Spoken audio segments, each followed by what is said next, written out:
স্ত্রী স্বামীর অনুমতি ছাড়া যেখানে সেখানে যায়, স্বামী বাধা দিলে ঝগড়া করে, এ সম্পর্কে কিছু বলবেন? আজকাল আমাদের বোনদেরকে অতিরিক্ত স্বাধীন চেতা করে দিছে কিছু মানুষ। তারা মহিলাদেরকে উস্কাই দিছে যে কিসের স্বামীর কথা শুনবা, স্বামীর কথা মানবো না, বদ্ধ করে থাকবো না, এসব স্লোগান শিখিয়ে দিছে না ভাইরা আমার। এটাতে মনে হয় যে স্বামী খুব, এই বউরা মহিলারা খুব স্বাধীন হয়ে গেছে। কিছুটা স্বাধীনতা হয়তো হয়, কিছুটা হয়তো স্বাদ উপভোগ করে, মজা উপভোগ করে, কিন্তু ভাইরা একটা সময় সে বুঝতে পারে যে এটার দ্বারা তার ক্ষতি হয়। সবচেয়ে বড় ক্ষতি হলো ইমানদার নারীকে নবী করিম সাল্লাল্লাহু আলাইহি সাল্লাম জান্নাতে যাওয়ার জন্য চারটি আমল দিয়েছেন, চারটি কন্ডিশন দিয়েছেন। এক হলো ইজা সাল্লাতিল মারআতু খামসাহা, যখন ৫ ওয়াক্ত নামাজ পড়ে, ওয়া সামাত শাহরা, রমজান রোজা রাখে এবং স্বামীর আনুগত্য চরে, ৩ নম্বর, আর নিজের লজ্জাস্থান হেফাজত করে, জেনা ব্যভিচার করে না, হারাম রিলেশন করে না, ২ নম্বরই পথ থেকে বাঁচিয়ে রাখে নিজেকে। এই 4টা কাজ করলে ওই নারীর জন্য জান্নাত আল্লাহ তাআলা সহজ করেন, সে জান্নাতে যে কোনো দরজা দিয়ে প্রবেশ করে। এই জন্য ভাইরা আমার, আমাদের মা বোনরা স্বামীর নির্দেশ মেনে চলতে হবে। যতক্ষণ পর্যন্ত অন্যায় নির্দেশ না করবেন, তিনি বাহিরে যাবেন, কোথাও যাবেন, স্বামীর অনুমতি নিয়ে যাবেন, তেড়ামি করবেন না। আল্লাহকে খুশি করার জন্য এতটুকু স্যাক্রিফাইস করতে হবে, মনে না চাইলেও, নিজের বিরুদ্ধে যুদ্ধ করে, সংগ্রাম করে হলেও স্বামীর আনুগত্য করার চেষ্টা করবেন, যদি সে কোনো অন্যায় নির্দেশ না করে। অতএব বাহিরে যেতে, কোথাও যেতে স্বামীকে বলে যাবেন, পারমিশন নিয়ে যাবেন, প্রয়োজনে মহব্বত ভালোবাসা দিয়ে পারমিশন আদায় করে নিয়ে আপনি যদি কোনো যৌক্তিক কাজ যেতে চান অবশ্যই যাবেন। হ্যাঁ, আপনার একেবারে ফরজ কাজ যেতে দিচ্ছে না, কথার কথা আপনি অসুস্থ, আপনার বাবা মা মরে যাচ্ছে, অসুস্থ হয়ে যাচ্ছে, সেখানেও আপনার সাথে কোনো সম্পর্ক তাদের সাথে রাখতে দিচ্ছে না, তো সেই কথা আপনি মানতে বাধ্য নন। কিন্তু আপনার বাবার বাড়ি যাবেন, কোথাও বেড়াইতে যাবেন, তো অবশ্যই তাকে পারমিশন নিয়ে, আস্থা নিয়ে তারপরে যাবেন, মন গড়া চলে যাবেন না। অনেক বোনরা আছে আজকাল এগুলো মানতে চান না, নিজের আমল নিজে নষ্ট করেন। এরপরে প্রশ্ন হলো, রমজানের তারাবির নামাজ প্রত্যেক মসজিদে খুবই স্পিডে পড়ানো হয়। হাফেজ ভাইদেরকে জিজ্ঞাসা করলে এত স্পিডে কেন পড়ান? উত্তরে বলে মুরব্বী মুসল্লিদের চাপে। সেক্ষেত্রে হাফেজদের করণীয় কি? ভাইরা আমার, কোরআনে কারীম রমজানে তারাবিতে একবার খতম দেওয়া, তেলাওয়াত দেওয়া, এটা পূর্বসূরি সালাফদের অনুসৃত সুন্নাহ। এটা করতে পারলে ভালো হয়, কিন্তু খতম দিতে গিয়ে যদি তুফান মিল মার্কা তা খতম দেন এবং কি পড়েন ওটা হাফেজ সাহেব ছাড়া আর আল্লাহর জমিনে মানুষ খুব একটা বুঝে না, পিছনে মুসল্লিরা শুধু শেষে ইয়ালামুন আর তালামুনের টান শুনে আর বাকি কিছু না বুঝে, তাহলে এই খতম তারাবির কোনো মানে হতে পারে? এর চেয়ে বরং সূরা তারাবি পড়া ভালো। এর চেয়ে বরং, এত যদি আপনার সময় কম থাকে, আপনি সূরা তারাবি পড়েন, আপনার খতম তারাবি পড়তে বলছে কে? খতম তারাবি যদি পড়েন তাহলে হুলস্থুল করতে পারবেন না। অনেক মসজিদগুলোতে এটা হয়। ভাইরা আমার, একটু আস্তে আস্তে হাফেজ সাহেবরা যদি তারাবি পড়ায়, তাতে 10 মিনিট বা 15 মিনিট সময় বেশি লাগবে, এর বেশি লাগবে না। এই 10-15 মিনিটের জন্য আমরা দেখা যায় অস্থির হয়ে যায়, পাগল হয়ে যাই।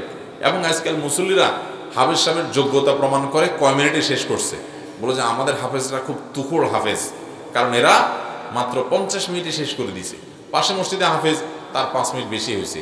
এটা বুঝে না, যার টাইম যত বেশি লাগে তার নামাজ তত মানসম্মত হয়, সে হাফেজ তত ভালো হয়। আচ্ছা, আপনারা যারা সাইকেল চালাতে জানেন, সাইকেল জোরে চালানো সহজ না আস্তে চালানো সহজ? কয় জোরে চালানো সহজ বলে? আপনারা যদি আমি বলি একটা বাচ্চা যেরকম হাঁটে ওরকম আস্তে সাইকেল চালান তো পারেন নাকি? দেখেন তো, নতুন নতুন যখন সাইকেল চালানো শিখে মানুষ, দেখবেন যারা শিখাইতে যায় ধরে রাখা যায় না, হনহনায় দৌড় দেয়, ঠিক না? কিন্তু আস্তে আস্তে চালাতে গেলে পড়ে যায়, এটা পারে না। ঠিক একইভাবে যারা গাড়ি চালায়, গাড়ি ড্রাইভ করে, খুব আস্তে আস্তে পিঁপড়ার মতো গতিতে চলবে, এটা সহজ না। উড়াইতে সবাই পড়ে, চাপ দিলেই দৌড় দেয় বোমো করে, কিন্তু আস্তে চালাতে পারে না। ঠিক একইভাবে অনেক হাফেজ আছে দেখবেন যে তুখোড় পড়ে চলে যাচ্ছে, তারা আস্তে আস্তে পড়তে পারে না, এরপর আর সে পারে না। তো এই জন্য যে হাফেজ যত বেশি সময় নিয়ে তারাবি পড়ে, তার তারাবি, তার নামাজ, তার তেলাওয়াতের কোয়ালিটি, মান তত উন্নত। মাত্র 10-15 মিনিটের বেশ কম হয়। এই জন্য মুসল্লিরা কেউ যদি ডিস্টার্ব করে হুজুরের, হাফেজ সাহেবকে, আপনারা বাকিরা হাফেজ সাহেবের পাশে থাকবেন যে না, আমরা হুলস্থুল মার্কা পড়া পড়বো না, তুফান মিল মার্কা নামাজ পড়ে লাভ নাই। নামাজ যদি সুন্দরী না হয়, নামাজ পড়ে কি লাভ? অতএব তারাবি আস্তে আস্তে পড়বেন তো ইনশাআল্লাহ। হাফেজ সাহেব বেচারাদেরকে সাহস দিবেন, সহযোগিতা করবেন যেন তারা এটা করতে পারেন। মুরগি জবাই করার সময় মাথা আলাদা হয়ে গেলে সে মুরগি খাওয়া জায়েজ হবে কি? দরকারি প্রশ্ন। অনেক সময় বিশেষ করে মুরগি জবাই করতে গেলে গ্রামাঞ্চলে নিজের মুরগি নিজেরা জবাই করা হয়, বা দোকানদার অনেক সময় জবাই করার সময় এমন জোরে পোজ দেয় কল্লাটা আলাদা হয়ে যায়, হয় কি হয় না? তো মুরগি জবাই করতে গিয়ে যদি এরকম কল্লা আলাদা হয়ে যায়, পৃথক হয়ে যায়, পড়ে যায় একেবারে, তাহলে সেক্ষেত্রে সেই মুরগি খাওয়া যাবে, হালাল হবে। কারণ মুরগি বা যে কোনো পশু জবেটা হালাল হওয়ার জন্য তার রগগুলো ঠিকঠাক মতো কাটা যাওয়া হলো শর্ত। রগগুলো 4টা রগের ভিতরে 3টা রগ কাটা গেছে, বাস বিসমিল্লাহ বলে জবা করছেন, মুসলমান জবা করছে, এটুকু যথেষ্ট মুরগি হালাল হওয়ার জন্য। সেটুক তো হয়েছে, বিসমিল্লাহ আল্লাহু আকবার বলে বলছে, আবার রগও কাটা গেছে, মুরগি খাওয়া হালাল। কিন্তু কল্লা যে পৃথক হয়ে গেছে, এটা ইচ্ছাকৃত এরকম করা অবশ্যই অনুচিত। কারণ শুধুমাত্র রগ কাটতে বলা হয়েছে, আপনার কল্লা আলাদা করতে বলা হয়নি। তাছাড়া কল্লা আলাদা যদি ভুলে হয়ে যায়, যে আমি করতে চাই নাই কিন্তু সন্দেহের কারণে যে রগ সব কাটা গেল কিনা, হঠাৎ দেখি কল্লা কাটা গেছে, তাহলে অসুবিধা নেই, মুরগি খাওয়া যাবে। কিন্তু ইচ্ছাকৃত এরকম করা অনুচিত।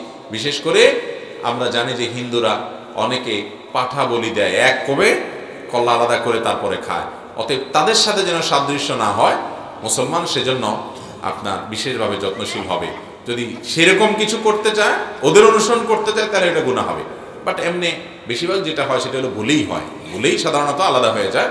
এর কারণে মুরগি খাওয়া হারাম হবে না, মুরগি খাওয়া যাবে। এরপরে প্রশ্ন হলো, টয়লেট করার পর অবশ্যই কি ঢিলা কুলুক ব্যবহার করতে হবে?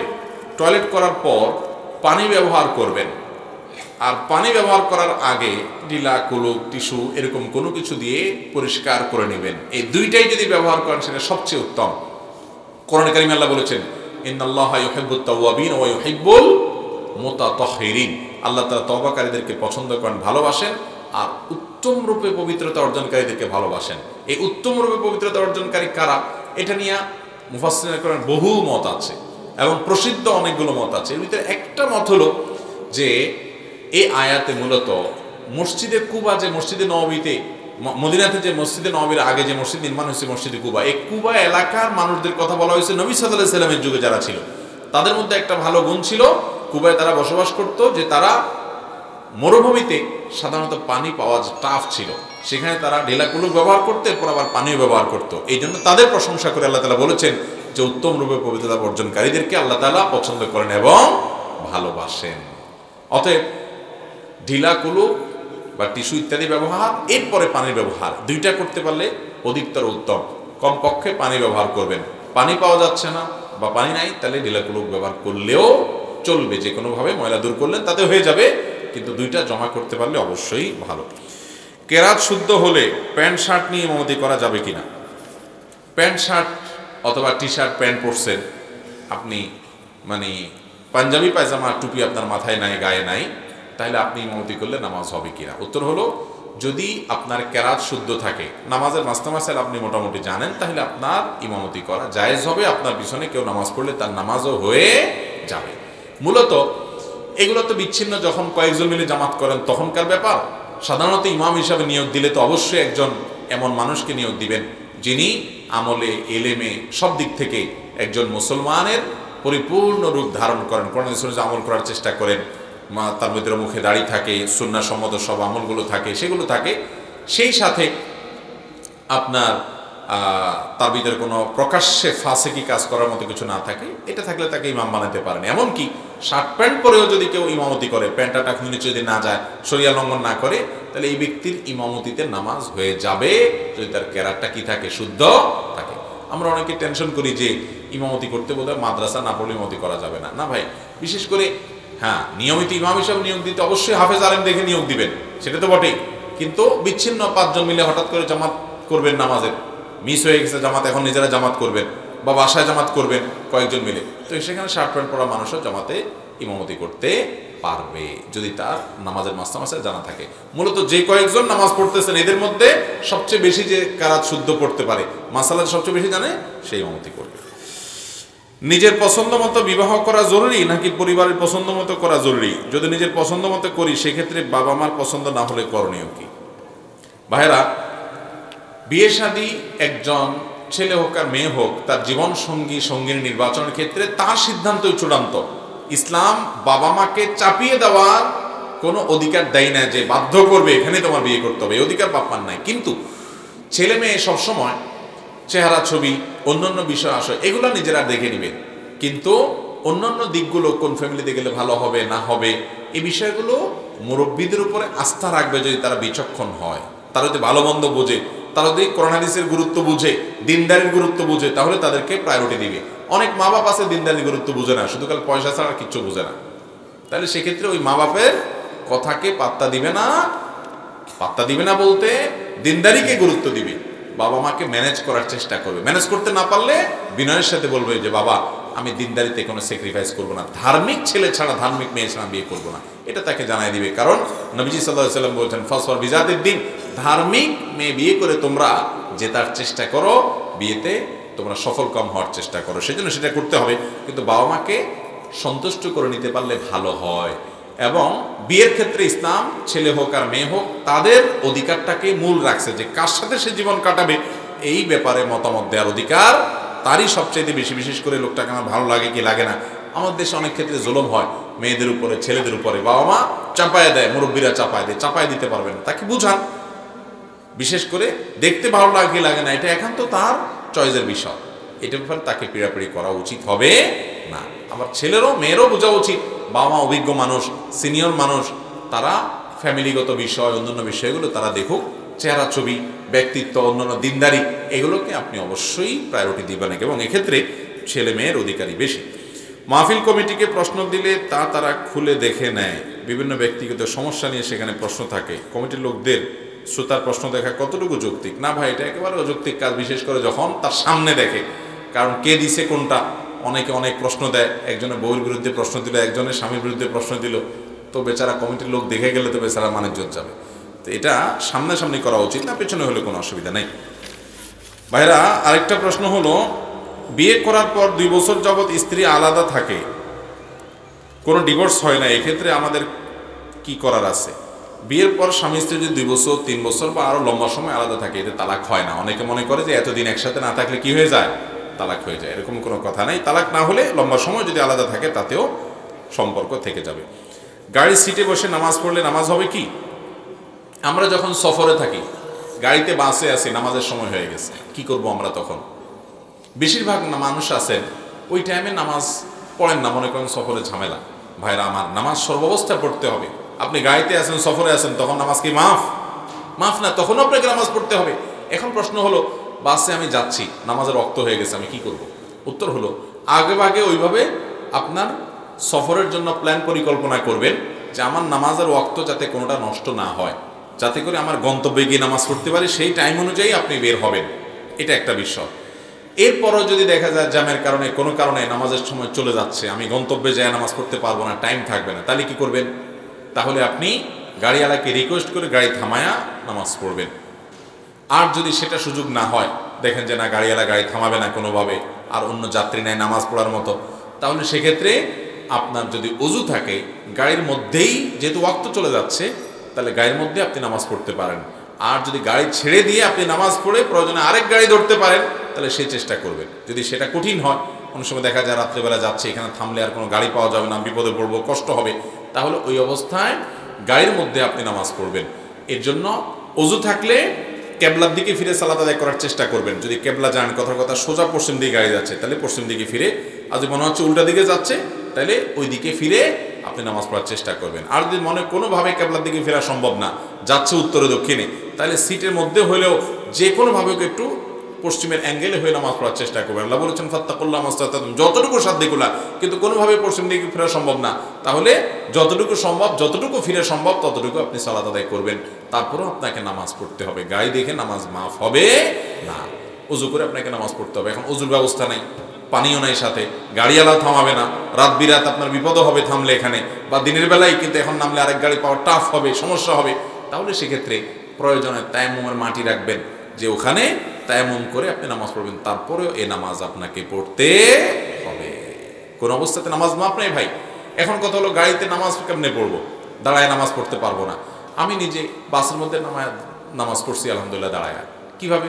যেমন কথার কথা, গাড়ি পশ্চিমে অথবা পূবে যাচ্ছে, তাহলে আপনি চিপা যে গলিটা আছে ওই গলিটার মধ্যে দাঁড়ায় যান, এক হাতে সিট ধরে রাখা যাতে পড়ে না যান ব্রেক দিলে, আর এক হাতে আপনার হাত বাঁধা থাকুক, এভাবে আপনি রুকু সিজদা করে নামাজ পড়েন। আর যদি বয়স্ক মানুষ হয় যে না এটা আমার সম্ভব না, আমার শরীরে ভার ধরে রাখতে পারবো না, পড়ে যাব, তাহলে সিটে বসে আপনি নামাজ পড়েন, তারপরও আপনাকে নামাজ পড়তে হবে। সাধ্যের শেষটুকু চেষ্টা করতে হবে যে ঠিকমতো রুকু সেজদা দিয়ে আমি নামাজ পড়বো দাঁড়ায়া, সেটাও করার কোনো ব্যবস্থা নাই। শেষ চিকিৎসা, শেষ ট্রিটমেন্ট, শেষ উপায় হিসাবে আপনি বসে হলেও নামাজ পড়বেন, তারপরও নামাজ আপনাকে পড়তে হবে। আমাদের অনেক ভাইরা আছে অবহেলা করে, অনেক জায়গায় গাড়ি থামে নামাজের জন্য, মহিলারা আছে নামাজি মহিলা নামাজ পড়ে না, যে ঝামেলা হবে, পর্দার সমস্যা। কিসের পর্দার সমস্যা? মসজিদের এক কোণা যায় নামাজ পড়বেন আপনি, কোনো অসুবিধা নেই, এবং পর্দার সাথে নামাজ পড়বেন যদি পুরুষরা থাকে, তারপরেও নামাজ পড়তে হবে ভাইরা আমার, নামাজ মাপ নাই। এরপরে প্রশ্ন হলো, দোকানে অনেক কাস্টমার কাপড় বানাতে দিয়ে যায়, কিন্তু কিছু কাস্টমার কাপড় বানাতে দিয়ে কাপড় নেয় না, এবং মেমোতে লেখা আছে 1 মাসের ভিতর ডেলিভারি না নিলে কর্তৃপক্ষ দায়ী নয়, তারপরও 6 মাস 1 বছর রাখার পর কাপড়ের মালিক আসে না। এখন আমার করণীয় কি? না নেওয়ার কারণ এটাও হতে পারে যে কাপড়ের মূল্য থেকে মজুরি বেশি। ভাই, যদি এরকম হয় যে আসলে কাপড় বানাইতে দিছে কিন্তু সে আর নেয় না, আছে এরকম লোক বহুত আমাদের দেশে, তো যদি এরকম হয় এবং আপনার মেমোতে স্পষ্ট লেখা থাকে এতদিন না এলে আর আপনি আমার দায়িত্ব নাই, তাহলে সেক্ষেত্রে আপনি এটা বিক্রি করে আপনার মজুরির যে টাকা সেটা আপনি নিয়ে বাকি টাকা ওই ব্যক্তির তরফ থেকে দান করে দিবেন। কথা কি বুঝাতে পারছি? ধরেন জামার দাম হলো 2000 টাকা, রেডিমেড জামাটা, এটা বিক্রি যা করতে পারেন, এখন 2000 তো কেউ নিবে না, আরেকজনের গায়ের মাপের জামা, আপনি 1500 বিক্রি করতে পারলেন, 1000 বিক্রি করতে পারলেন, মজুরি 500 টাকা, তাহলে মজুরি 500 রেখে বাকি টাকা ওই ব্যক্তি যার কাপড় যে নেয় নাই তার পক্ষ থেকে দান করে দিবেন গরিব দুঃখীকে, ব্যাস শেষ। আর যদি এমন হয় যে এটা বিক্রি করলে যে টাকা পাবেন আপনার মজুরির টাকাই হবে না, তাহলে তার কোনো কথাই নেই, পুরোটাই আপনি রেখে দিবেন। জি ভাই, এগুলো প্রশ্ন মোটামুটি দেওয়া হয়েছে, জাযাকুমুল্লাহ খাইর। প্রশ্ন অনেক আছে কিন্তু কয়টা দেব উত্তর? আচ্ছা, আরেকটা প্রশ্ন উত্তর দিই, অন্যের জমি দখল করে খাওয়ার বিধান কি? ভাই, এটা আমাদের দেশে খুব হয়, তাই না? গ্রামাঞ্চলে আরেকটু বেশি হয়।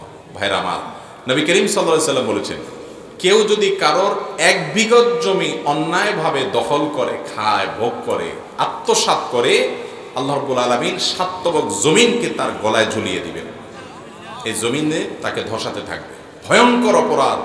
ভাইরা আমার, এই জমিন নিয়ে যেতে পারবেন না, ওই কবর 3.5 হাত মাটি ওইটুকুই আপনি পাবেন, খাবে হাতে বুতে, খাবে আপনার অন্যরা, আর দায় আপনাকে বহন করতে হবে, ইচ্ছে বড় নির্বোধ আর কে হতে পারে?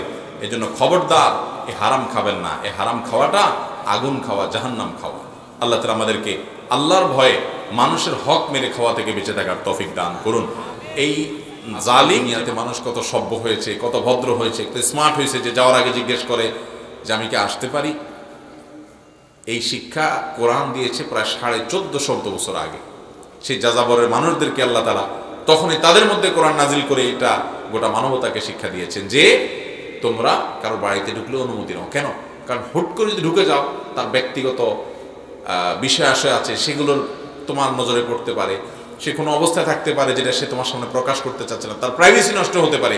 মানুষের প্রাইভেসিটা এত গুরুত্বপূর্ণ, এই জন্য দেখবেন অনেকে আছে আরেকজনের মোবাইল নিয়ে, পাসওয়ার্ড নাই হয়তো, সে টিপাটিপি করতেছে, গ্যালারিতে ঢুকতেছে, তার চ্যাট লিস্টে যাচ্ছে, এটা করছে সেটা করছে, এগুলো জায়েজ নাই। হ্যাঁ, কোনো বাবা তার সন্তানের মোবাইল চেক করতে পারেন, মা তার সন্তানের মোবাইল চেক করতে পারেন। কিসের জন্য? যে সন্তান কোন পথে যাচ্ছে না যাচ্ছে সে তদারকি করা তাদের দায়িত্ব, সেই জায়গা থেকে তারা করতে পারেন। সেটাও আবার অতিরিক্ত সন্দেহ প্রবণতার থেকে যদি করেন, তাহলে ছেলে মেয়ে আরও নষ্টের দিকে বেশি যেতে পারে, এটাও খুব সাবধানতার সাথে করতে হবে।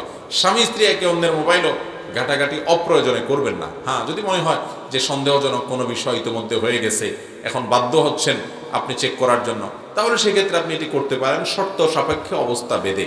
সাধারণ অবস্থাতে একজন আরেকজন মোবাইল ঘাটাঘাটি করা কখনো ভালো জিনিস না। আমরা চান্স পেলে অনেকে চুপচাপে কাম করি। আল্লাহ আমাদেরকে এ ধরনের গুনাহ থেকে বেঁচে থাকার তৌফিক দান করুন। জুমাবার হুজুর খুতবা চলাকালীন একজন আরেকজনের সামনে যেতে পারবে কি? না ভাই, জুমাবারে খুতবা চলাকালীন সময় একজন আরেকজনকে ডিঙ্গায়া একজন আরেকজনের ঘায়ের উপর দিয়ে বা কাতার ভেঙে ভেঙে সামনে যাবে না। একটু নেতাগোছের মানুষদেরকে দেখবেন এরকম বেশি করে, ঠিক না?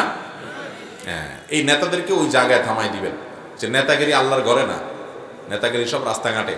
এখানে গোলামি করতে আসছেন, গোলামি করতে এসে আবার কিসের নেতা? যার ভিতরে নেতার ভাব আছে তো গোলামি হতে পারে না এখন। অতএব এখানে বিনয়ী হয়ে আসতে হবে। আমরা দাসত্ব করতে আসছি এখানে ভাইরা, অহংকার নয়। মাটির নিচে চূর্ণ বিচূর্ণ হয়ে যাবে, আল্লাহ ভয় থাকতে হবে। এই কাতার ভেঙে ভেঙে সামনে যাওয়া যাবে না। হাদিসে আসছে জুমার দিন কেউ যদি কাতার ভেঙে ভেঙে সামনে অগ্রসর হয়, তো সে সামনে অগ্রসর হচ্ছে না, সে জাহান্নামের পোল অতিক্রম করে জাহান্নামের দিকে যাচ্ছে সে। অতএব আল্লাহ আমাদেরকে এই অপরাধ থেকে বাঁচার তৌফিক দান করুন। হারামও খায় নামাজও পড়ে, তার ইবাদত কবুল হবে কিনা? হারামও খায় নামাজও পড়ে, তার ইবাদত কবুল হবে কিনা? ভাইরা আমার, নামাজ পড়ে সেজন্য তার ওয়াক্তের ফরজ হয়তো আদায় হয়ে যাবে, কিন্তু সাথে যে হারাম উপার্জন করে, এই জন্য মানুষের হক নষ্ট করে যে উপার্জন করে, এর নামাজ কালাম পড়ে যা সওয়াব টওয়াব পাবে কিয়ামতের ময়দানে ওই পাওনাদারদের টাকা হারামভাবে উপার্জন করে যে খাইছে তাদের পাই পাই করে সেটার বিনিময়ে এই নামাজের সওয়াবগুলো দিয়ে দেওয়া লাগবে। এখন যদি বলেন তাহলে তো নামাজ না পড়াই ভালো, না, নামাজ না পড়লে তো আরো খারাপ, কারণ সে যে পাপ করছে এই পাপের বোঝা হিসাবে তখন যার হারাম খাইছে, যার টাকা মারছে, তার গুনাহের বোঝা তার নিতে হবে। নামাজ থাকলে নামাজ দিয়ে সে পার পাবে, আর নিজের নামাজ নিজের কোনো কাজে আসলো না। এই জন্য ভাইরা মা, আপনি হারাম বর্জন করেন, হারাম ছাড়েন, হারাম থেকে সরে আসেন, ওইটা সবচেয়ে বেশি গুরুত্বপূর্ণ। এর পাশাপাশি আপনি নামাজ পড়বেন, তাহলে নামাজ আপনার কাজে আসবে। হারামও খাইলেন, নামাজও পড়লেন, তাহলে নামাজ আপনার উপকারে আসবে, এটা আরেকজনকে দিয়ে দিতে হবে। আর যদি বলেন তাইলে লাভ কি, না পড়ি, নামাজ পড়ে লাভ কি, তাহলে বাদ দেই, তো বাদ দিলে হারাম যে খাইছেন কিয়ামতের ময়দানে পাওনাদার যার হারাম মেরে খাইছেন, যার টাকা মেরে হারাম খাইছেন, এই লোকটাকে দেওয়ার মতো তো আপনার নামাজের সওয়াবও নেই, এবার তার পাপের বোঝা আপনাকে নেওয়া লাগবে, অবস্থা আরো ডেঞ্জারাস হবে। বিধায় হারাম বর্জন করার গুরুত্ব অনেক বেশি। আমাদের দেশে মানুষ মনে করে কি যে নামাজও পড়ি হারামও করি আল্লাহ তাআলা মাফ করে দিবে। ভাই, আল্লাহ তাআলা সব গুনাহ মাফ করবেন, আল্লাহর কাছে মাফ চাইলে, লজ্জিত হলে, অনুতপ্ত হলে, কিন্তু বান্দার হক নষ্ট করে হারাম খাইছেন এইটা আল্লাহ মাফ করবেন। সুদের টাকা, ঘুষের টাকা, মানুষের হক মেরে খাইছেন, এটা মাফ করবেন। লম্বা দায় লাগাইছেন, জুব্বা লাগাইছেন, তওবা করছেন, সবই ঠিক আছে, কিন্তু মানুষের হক মেরে খাইলে এটা আল্লাহ মাফ করবেন না। ওই মানুষের কাছ থেকে মাফ নেওয়া ছাড়া এক কদম জান্নাতের দিকে আগাইতে পারবেন না। খুব ডেঞ্জারাস বিষয়। এই জন্য ইবাদত একটু কম করেন, কিন্তু হারাম খাইয়েন না, খবরদার। কারোর জমির আইল ঠেলিয়েন না। আছে না এই রোগ, আইল ঠেলার রোগ আছে না নাই গ্রামে? অনেকে আছে দেখবেন, কোদাল দিয়া জমিনে কোপ যদি 10টা দেয় তো 2টা দেয় আইলে, আইলটারে কাটতে কাটতে কাটতে চিকন বানায় ফেলছে। ভাইরা আমার, এই ছোট লোক করে কোনদিন মানুষ বড় লোক হইতে পারে না। ছোট লোক সারা জীবন ছোট লোকই থাকে। আর একজন হক মেরে মানুষ কোনোদিন এই আইল ঠেলে আইল কেটে মানুষ পয়সাওয়ালা হয় না। আর পয়সাওয়ালা যদি হয়ও কেউ, তারপরে ইমানদার সেদিকে যাবে না। অতএব হারাম থেকে বেঁচে থাকবো তো ইনশাআল্লাহ। খুতবার সময় হাতে লাঠি নেওয়া বা না নেওয়ার বিধান কি? জুমার খুতবার সময় বা ঈদের খুতবার সময় বিভিন্ন বর্ণনা থেকে বোঝা যায় নবী করিম সাল্লাল্লাহু আলাইহি সাল্লামের হাতে লাঠি থাকতো এবং ধনুক থাকতো, হয় ধনুক অথবা লাঠি, এটার উপরে তিনি ভর করে হাত রেখে দাঁড়িয়ে খুতবা দিতেন। এই জন্য অনেক ইমামরা এটাকে সুন্নাহ বা মুস্তাহাব বলেছেন। নবী সাল্লাল্লাহু আলাইহি ওয়াসাল্লাম এটা করতেন, সাহাবীদের অনেকেও এটি করতেন। ইবনে শিহাব জুহরি রাহিমাহুল্লাহ বলেছেন যে খুলাফায়ে রাশিদুন এটা পরবর্তীতে করতেন, কিন্তু এটা করা ফরজ বা ওয়াজিব নয়, এবং এটা সুন্নাহ নাকি নিছক মুবাহ কিংবা সুন্নতে আদা কিংবা আপনার মুস্তাহাব, সেটা নিয়ে ফুকাহের মধ্যে মত পার্থক্য আছে। সেজন্য কেউ যদি না করেন, সেটার জন্য তাকে আবার বাধ্যবাধকতা সৃষ্টি করাও যাবে না, কিন্তু এটা করাটা অনেক ইমামদের মতে মুস্তাহাব বা সুন্নাহ।